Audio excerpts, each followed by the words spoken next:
Peace, family. I hope that you are well and happy and whole and all that good stuff. I have a question. What is your biggest fear? What caused you to have that fear? Where did that fear come from? Also, what would your life look like if you did not have this fear? If this fear did not exist within you, what would you be doing? What would your life look like? The reason I asked that question is because you are about to watch a clip from our most recent Wellness Community Zoom meeting. And every month in the Wellness Community, we choose a book, right? We have a book club. So we choose a book every month. And at the end of the month, we discuss major lessons from that book and how we can apply those lessons to our life. Well, this month for January, our book was The Light We Carry by Michelle Obama.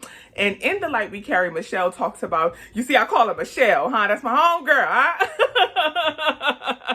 In this book, Michelle talks about fear and vulnerability. So during our book club, we discuss our major takeaways about fear and our major takeaways about vulnerability. So I hope you enjoyed this clip, and please answer the questions and really apply these lessons to your life about fear and vulnerability.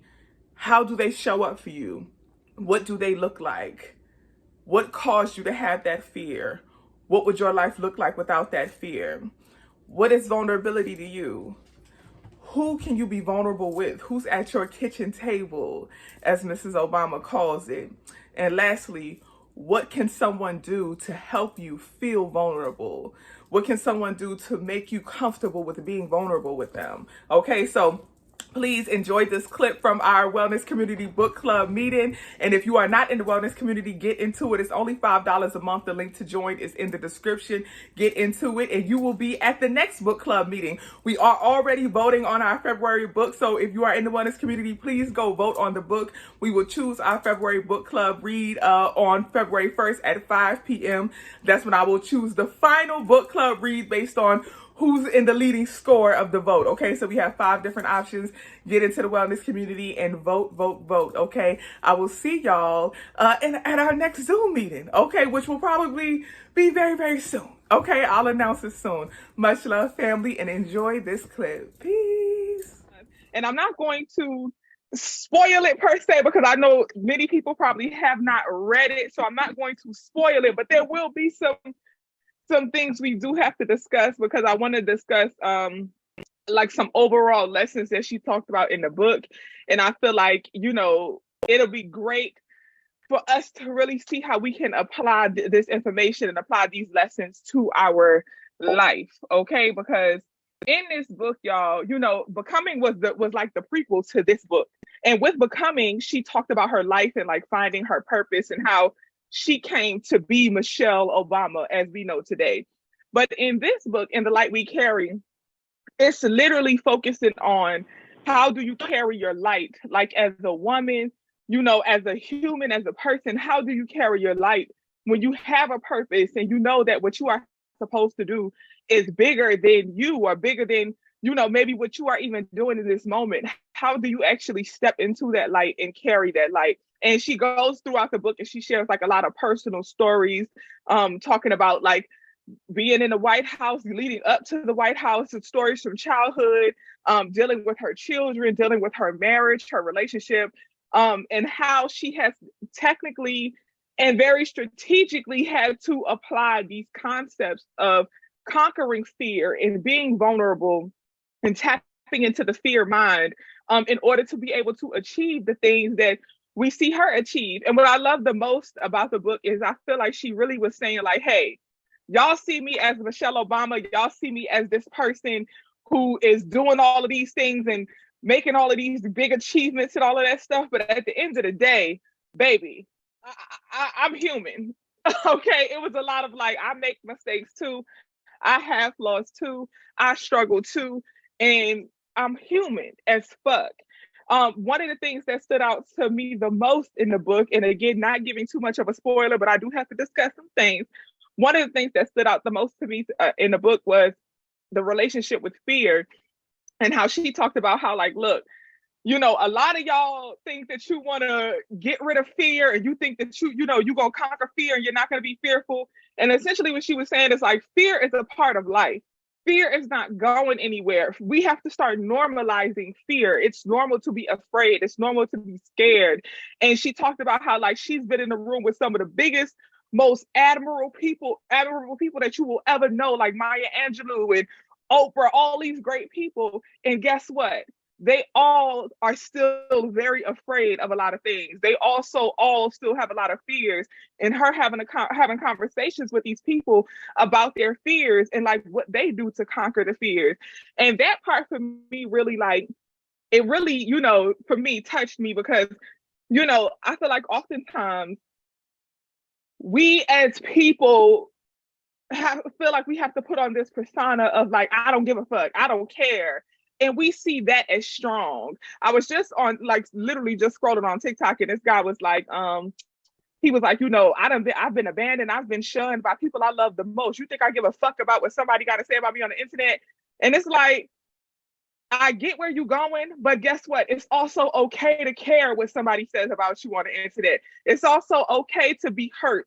It's also okay to say, hey, that bothers me. When somebody judges me, that bothers me. I care about that. I do have a fear of being misperceived, or misunderstood.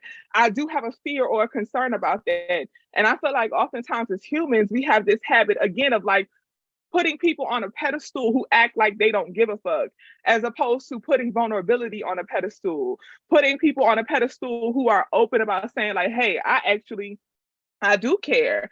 I am afraid. And this is how I'm working through that. This is the work I do.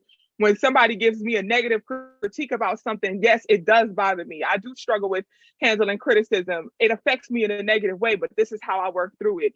And with Michelle in this book, she does that a lot throughout the book. She's like, hey, I do get scared, and this is how I work through it. Hey, I do sometimes want to clap back at folks when they say this and they say that, but this is how I work through it. And, going back to that whole, like, when they go low, we go high thing, and she was basically saying, like, I do be wanting to go low. Like, there are times that I want to go low, but the beauty of having a team and what she calls like the kitchen table, having your kitchen table, having your circle, your tribe, your friends, your group, your crew that you could go to, and they can help bring you back down.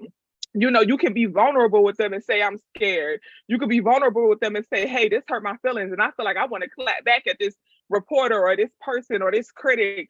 And I don't feel like I deserve that. I want to get back at them. It's okay to be vulnerable and say that things bother you. And you have a kitchen table, you have a tribe that will kind of bring you back and pull you back and say, hey, this is how you handle this. This is how you do this. And that kitchen table, that tribe, yes, it can be friends, it can be elders, it can be a partner, a lover, multiple lovers. Okay, if you're poly, whatever you do, it can be anybody. But it's important to have people in your life that you feel you can be vulnerable with and you can be open with, and people that you can handle taking criticism from, people that you can handle checking you and holding you down as they hold you up, as they keep you lifted up. So the book overall was really, really good. There was a lot of lessons in it that really, really touched me.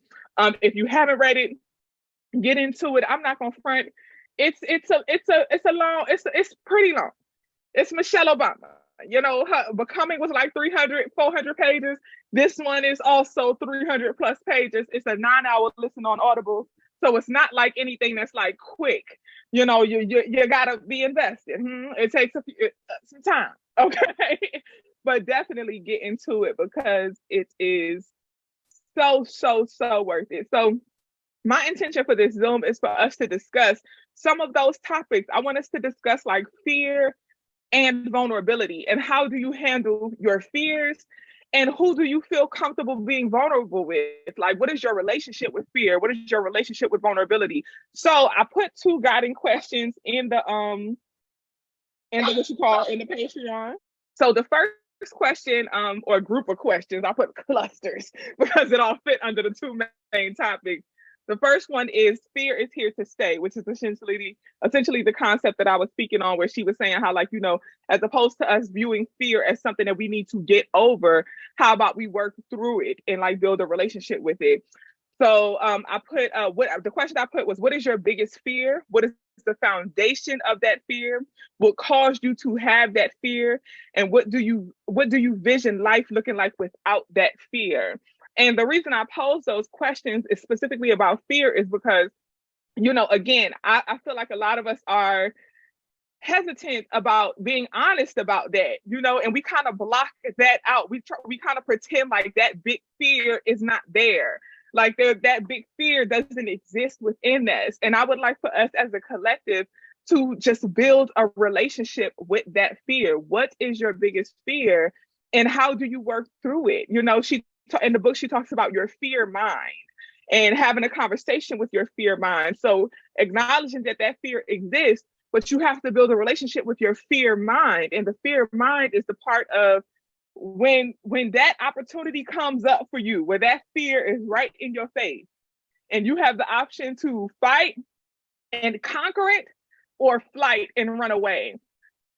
If you don't have a relationship with your fear mind, if you have not acknowledged that fear, if you have not done the work to understand the cause and the foundation of that fear, if you have not done the work to really vision what your life would look like without that fear, when that moment comes up that you actually need to have a conversation with your fear mind and work through it, you won't be able to do it because you haven't done the pre-work to build a relationship and understand the fear mind. So the intention of those questions is just really helping us understand our fear mind.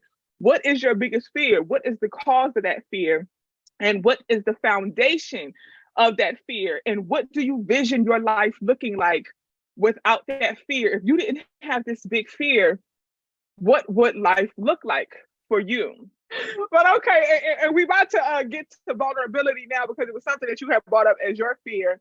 So we're going to do this last one and then we're going to move on. Okay, because I remember last time I had put like 5 different questions in the chat in the guided discussions for the last book, and we only made it to like 3. So I said this time I'm only going to do 2 big topics and we're going to cluster them. So we already 3 hours into this Zoom and now we on topic 2. Okay.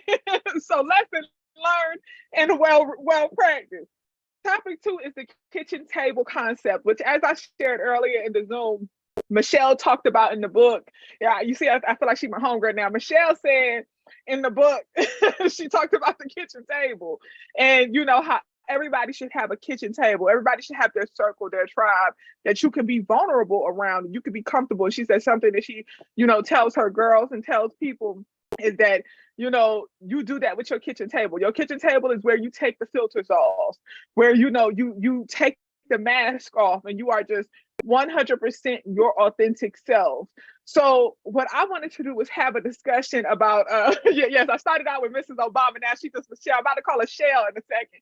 Okay, Shell. Shell said, that we should have, our safe space. So I wanted to have a conversation about vulnerability because I feel like vulnerability is a topic that, or not even a topic, but an act, right? Because vulnerability is really a verb. It's an action. You have to be vulnerable. You have to, do vulnerability as opposed to just have it treated as a concept or an idea. It's really an action to live vulnerable. And we talked a little bit about it the last Zoom because I mentioned to y'all about Humble the Poet and how he has a book about love coming out. And he spoke on like there's levels of vulnerability. And he said he strives to be vulnerable at all times with everybody, but at certain levels, right? And what Shelly talking about is, she said the kitchen table, you have to be vulnerable. You have to have a safe space at the very, very bare minimum.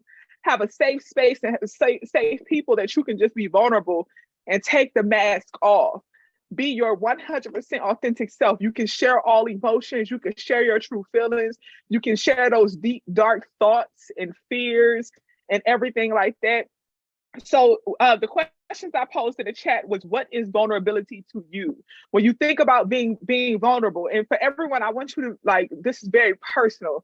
Like for you, when you think of being vulnerable, what does that look like for you? What does that mean for you?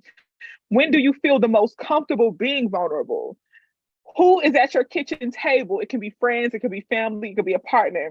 And who do you feel like you can be the most comfortable and vulnerable with? What do they do to help you feel being comfortable feel comfortable being that way, feel comfortable being vulnerable.